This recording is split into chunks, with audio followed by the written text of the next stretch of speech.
60 Minutes Rewind. 29 years ago this Tuesday, August 6th, a new age began. And millions of Americans under 30 are children of that age, the nuclear age. To them, Hiroshima and Nagasaki and the mushroom cloud may only be symbols of fear. It must be difficult for them to imagine the emotions of the mid-40s, when good and evil were simple and divisible. And war was not only conventional, but noble. It all changed after Hiroshima. Those who do not know or remember precisely what happened to Hiroshima certainly do know that after that day, the game of survival on this planet changed drastically. Well, are Hiroshima and Nagasaki barren ghost towns? What has happened to those who survived the bomb? We went back 30 years and 8,000 miles to see what Hiroshima and Nagasaki are like today. Hiroshima up to 1945 was barely touched by war. There were some military installations, but not enough industry to attract the attention of the planners of the massive B-29 firebomb raids. And these rare pictures of Hiroshima, taken by some unknown cameraman trying out some new color film, show an urban backwater, a city of about 250,000, slightly reduced in size by wartime evacuation. It had only one air raid. A stray B-29 once dropped 10 bombs on it. Hiroshima was famous throughout Japan for its oysters. It was a good marketplace. The cameraman had no idea that he was photographing the condemned. The bomb was dropped at 8:15 in the morning, August 6. The only entry in the co-pilot's diary was, "My God." A little moment in our history that is best described in the brutally simple prose of an Air Force training film on the effects of atomic bombing. The aftermath was more terrifying than any previous bombing in history. Scientists estimate that the detonation of the atomic bomb, lasting only a millionth of a second, created a ball of fire hotter than the center of the sun and released radiations of deadly radioactive rays. In Hiroshima, approximately 60,000 of an estimated 90,000 buildings over an area of 9½ square miles were destroyed. All public utilities were damaged and completely disrupted. And then, 3 days later, August 9, 1945, the second bomb was dropped on Nagasaki. In Nagasaki, approximately 1/3 of the built-up area was destroyed by fire. In both cities, more than 100,000 people were killed and more than 150,000 injured. This was about 22% of the population killed and about 30% injured. From the standpoint of light and heat, it was just as though the sun had been brought close to the earth for a fraction of a second. The power of the light alone was enough to affect the retina of the eye. At Hiroshima, it is estimated that the heat at the center of the explosion was some 126 million degrees Fahrenheit, and as far as 1/4 of a mile away, reached about 3,600 degrees. And so, on August 6, 1945, a new science and a new area of medical research is born. It was needed just to deal with Hiroshima. They found that even the lightest body coverings offered great protection from burns. A leather sandal thong, a cotton undershirt.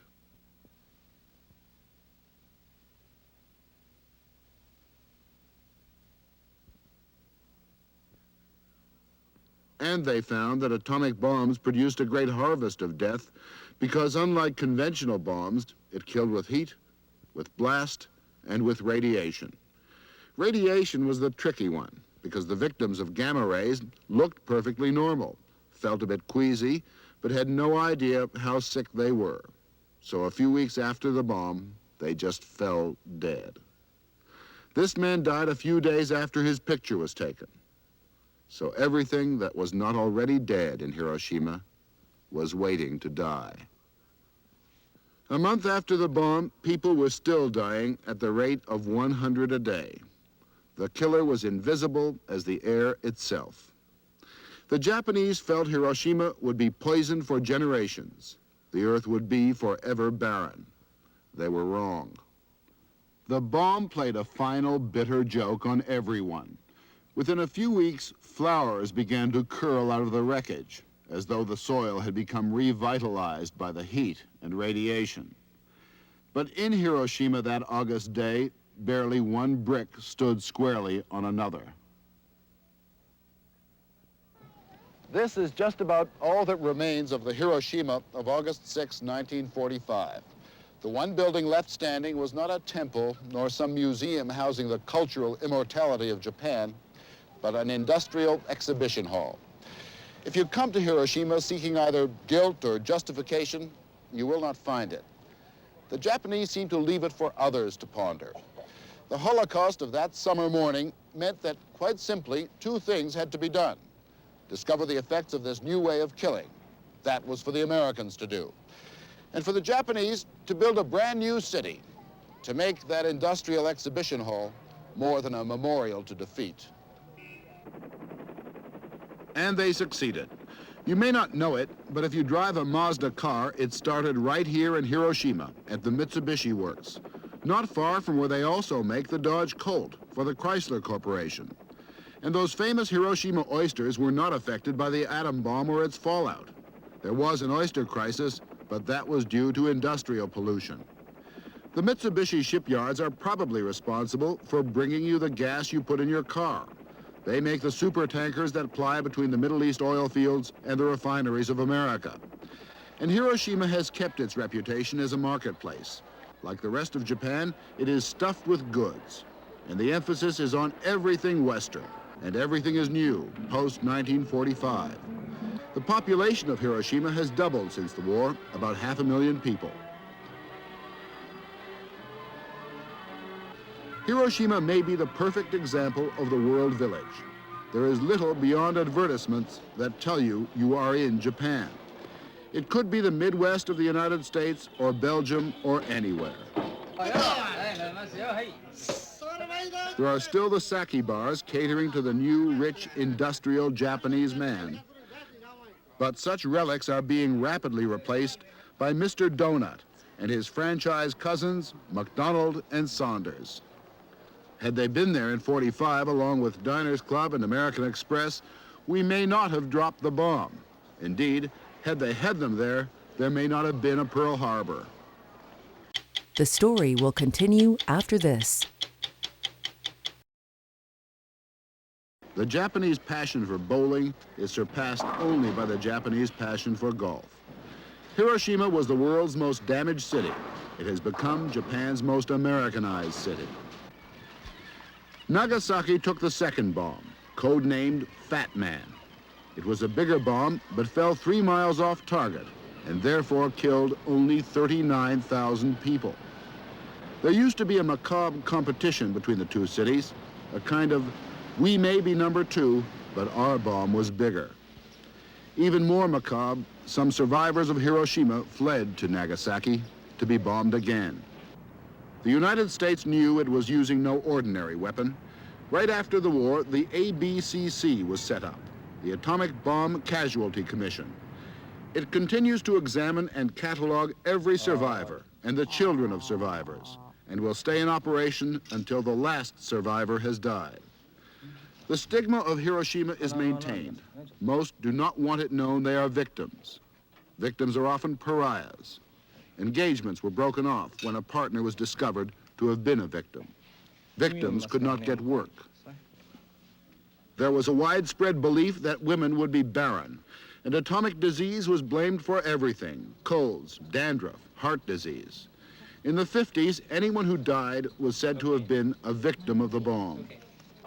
More may be known about the people of Hiroshima and Nagasaki than any other people on Earth. Every change in their systems, physical and psychological, has been cataloged, computerized.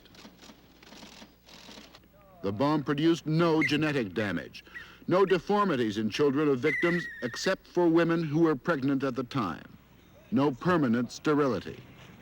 But it did produce anemia, which killed many, but disappeared among other victims, and many forms of cancer, which was not detectable until 2 or 3 years after the bomb. Dr. Gil Beebe at the ABCC in Hiroshima has spent many years studying atom bomb casualties. The first thing that happened was the cataract story within, say, 2 or 3 years. And then about 1948 or 49, we started seeing leukemia. And leukemia peaked perhaps in 52 or 53. It still hasn't come back to 0 yet. And it's terribly important that one be able, over the course of calendar time, to plot the latency period, the sleeping period, when nothing is going on, and then the uptake period.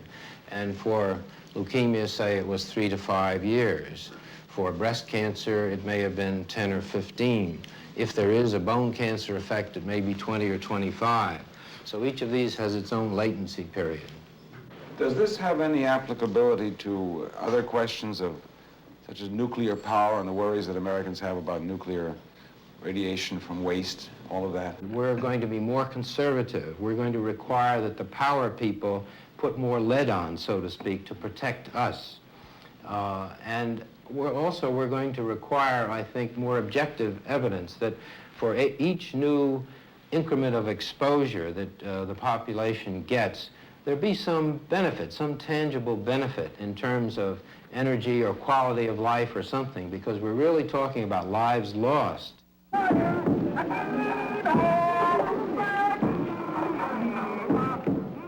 The victims in Hiroshima like to keep their anonymity, but some cannot escape fame of a kind. Etsuko Yamamoto was one of the 25 Hiroshima maidens, young women sent to New York for plastic surgery in 1955. She is 42 now and has a daughter 13. She went through 20 operations and skin grafts to hide her scars. All of the women have had hard lives. Michiko Yamaoka was 13 when the bomb dropped just a mile from her home. Most of her family was killed. Her mother survives. The two women live in almost total seclusion now. Michiko refused to marry. In the immediate post-war years, neighborhood children taunted her, called her an ogre or goblin. Her mother would chase them away. Both women often talk of killing themselves. Kiyoshi Tanimoto is a Christian minister. He is and was then pastor of the Hiroshima Methodist Church. What are your feelings about what happened here almost 30 years ago? Do you feel a great deal of bitterness or? Oh, no, not bitterness at all. No, it was a war. Well, it was war, but this was a new kind of war. Yes. The difference between the United States and Japan was the fact that United States had atom bomb and Japan had none. And the United States used it upon us. If Japanese had an atom bomb, we might have used it against America because it was war. And in other words, we feel we are guilty. We attacked Pearl Harbor and began the war. And then you dropped the atom bomb on Hiroshima to finish up. Ethical problem of the using atom bomb is your problem and not ours. That whole period, Pearl Harbor to the atom bomb, could be described as a testament to evil. But there is something else to be learned, the extraordinary resilience of people, that germ in us that makes life more important than death. And no nation has proved that better than the Japanese in the post-Hiroshima years. But there is that nagging ethical question. Would we have used the bomb on Caucasians, on Germany, say? And the other argument, how many lives, Japanese and American, were saved because the bomb ended the war so abruptly? Upsetting thoughts. Upsetting, too, to realize how undestructive the old atom bomb was compared to the ways of killing that we've discovered since 1945. It's upsetting in a way to know that the Model T bomb, the dirty bomb, produced no long-term genetic defects. It was more scary and more comforting to believe that the bomb would make all future babies mutant freaks. It made for restraint. And it somehow bothers my sense of the fitness of things that Hiroshima, the very word means the prelude to total annihilation, should take Diners Club and American Express and have a downtown Mr. Donut. But people can't live in graveyards, and Americans are enterprising people, and the Japanese are enterprising people, and both really would rather forget that awful morning in August.